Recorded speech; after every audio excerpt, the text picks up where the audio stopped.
Ամառվա շոգորերին պետք է մի բան, որը եւ համեղ է, եւ թարմացնող։ Այսօր պատրաստում ենք ամառային թարմացնող դեսերտ շոկ մանժե։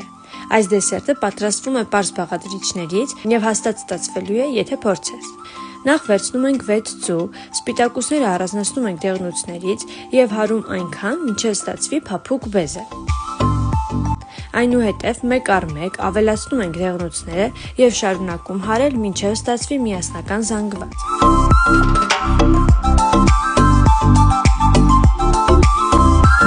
Հալեցրած շոկոլադի մեջ ավելացնում ենք հալեցրած կարագ, կակաո եւ մի փոքր կոնյակ։ Լավ խառնում ենք, մինչեւ ստացվի համասեռ խառնուրդ։ Ստացված շոկոլադե խառնուրդը լցնում ենք ձվի զանգվածի վրա եւ կրկին լավ հարում։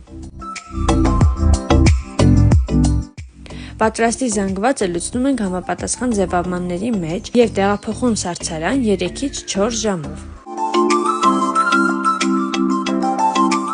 Դեսերտը պատրաստ է, ստացվում է սառը, թեթև եւ հաճելի շոկոլադային համով։ Պատրաստիր, վայելիր եւ կիսվիր քո ընկերների հետ այս ամառային շոկ մանժեով եւ չմոռանաս բաժանորդագրվել եւ դնել լայք, որպեսզի չկորցնես նոր եւ հետաքրքիր բաղադրատոմսերը Nairu's Kitchen-ի էջում։